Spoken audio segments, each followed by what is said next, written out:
Welcome to the Humanized podcast, all about personalizing your health. I am your host, Rebecca Kelly, and today we'll be discussing going beyond traditional medical testing using nutritional genomics with Dr. Chrissie Williamson. Before I introduce Dr. Williamson, I want to remind everyone to subscribe to get all of our variety of casts and audio, video, and transcription at humanizedhealth.com. I'd also like to thank our lead sponsor, Village Green Apothecary at myvillagegreen.com. A little bit about Dr. Chrissie. She is a master of the biochemical and nutritional sciences, the owner and founder of Nutritional Genomics Institute. She has dedicated her life's work to revolutionizing personalized medical nutrition. Chrissie's systems medicine approach encompasses both cutting-edge genomic technology and functional testing, offering the highest level of metabolic evolution and lights a path for lifelong healing and wellness. Thank you for being here, Dr. Chrissie. Thanks for having me. So I want to just know, is the information from traditional medical testing sufficient for good health? Well, I think that's depending on what kind of condition you're trying to treat. If you are dying, then traditional medical testing is sufficient. And that's really what it's designed to do. If you are, if you go in and you have a heart attack, if you've broken your leg, if your appendix is rupturing, then, traditional medical testing is quite effective and actually brilliant. We have amazing technology for all of the things that we need to do. We have Da Vinci, technology. We have amazing medical technology. But if we're looking at preventative medicine, then the lab ranges that we have, when we're looking at the emergency care, are awful. We really need a much tighter range to actually see the variations. And gosh, we're trending towards getting sick. And so that's why we have functional testing, where we look at things like metabolomics or some of our new omics technologies, which are pretty amazing. And so, to answer your question, it depends on what you're looking at. We have some amazing technology in terms of the medical world. But when we're looking at trying to prevent disease, there can be some other tests that we need to look at. So, what are some of the benefits and limitations of? Can you explain? Can you explain the kind of testing you use in your approach? Because I know for me, I'm not as familiar with it because, of course, I'm more familiar going into the doctor. You get your traditional tests, but what would you be doing? What if I came to see you? What would that be like? What would that experience be like?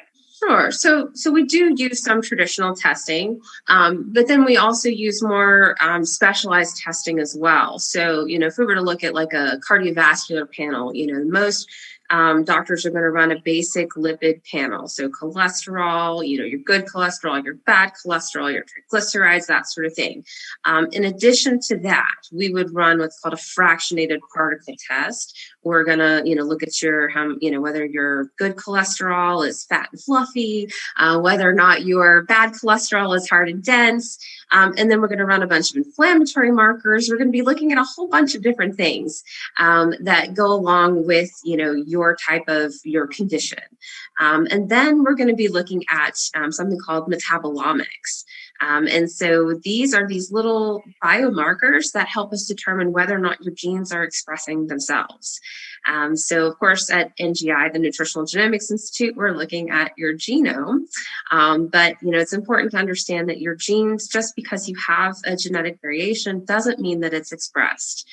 So we have created multi-system algorithms to determine whether or not your genes are expressing themselves, and have figured out, whether or not, based on these different biomarkers, whether or not a certain genetic defect or mutation or SNP, single nucleotide polymorphism, is actually impaired. So we use specialized omics technology to be able to determine whether or not that gene is actually expressing itself.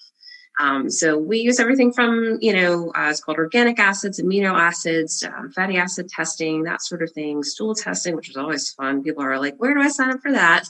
But we use basically everything under the sun, and in congruence with traditional medical testing as well. Now, is that the same as 23andMe? then whenever you're doing the genetic testing? So I want to stress that 23andMe and other direct-to-consumer testing, that should really be used as a screening test. So we do use direct-to-consumer testing at the Institute, but we use it for things that are non-diagnosable.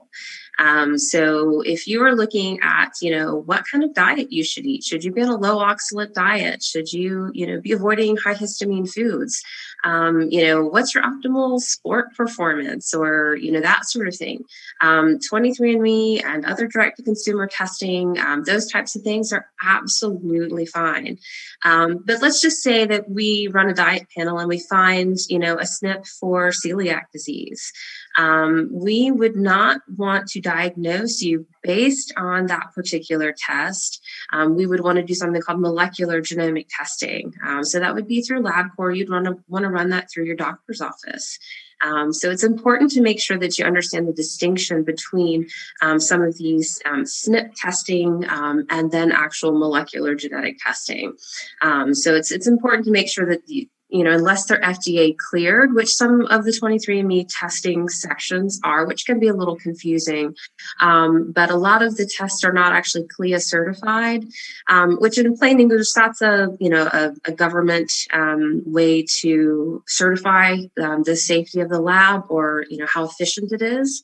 But let's just say on one day you give a sample and you run the test. If you were to do it a week later, you might not get the same results.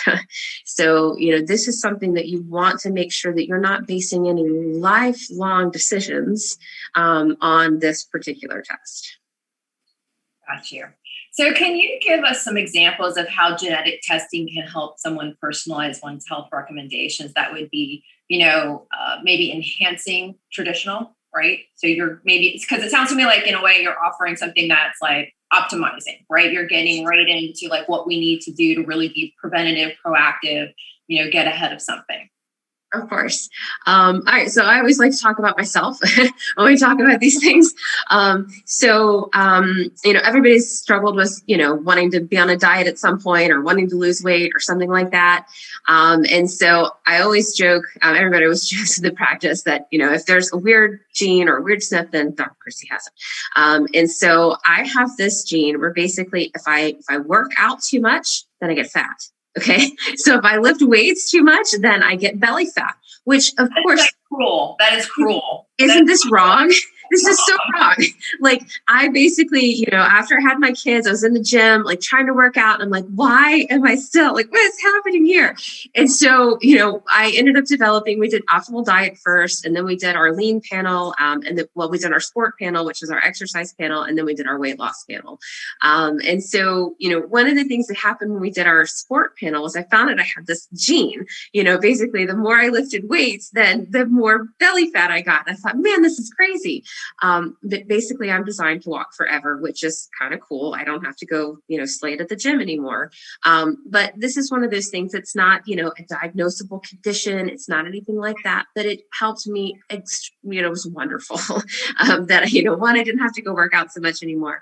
But I learned, what type of diet and exercise was right for my body. And so those are the types of things that you can learn by doing this type of genetic analysis. And there are all kinds of things that you can learn doing this type of thing. There are other things based on, your cardiac risk, your insulin resistance risk, whether or not you have a risk for, diseases, those types of things. At the Institute, we have it broken down based on disease type or panel, is what we call them. But, the fun stuff is basically, what your optimal sport is. We have a compatibility panel, a dating panel, which is also really fun and interesting for those single people out there. Whether or not your new boyfriend or spouse might leave the drawers open or something like that. You're like, I can't handle it. I'm going to walk away. So all of that is based on genetics and neurotransmitters. So there's all kinds of fun stuff that you can learn about based on genes. There's all kinds of fun things that you can learn. Then we have a lot of fun over at NGI. Yes, you do. Oh, yes. Yes, we do. Thanks so much, Dr. Williamson. Those are really valuable insights. Dr. Chrissie Williamson can be found at www.nutritionalgenomicsinstitute.com, Let me remind you to subscribe and get access to all humanized videos, podcasts, and transcriptions from all of our thought leaders on personalized health at humanizedhealth.com.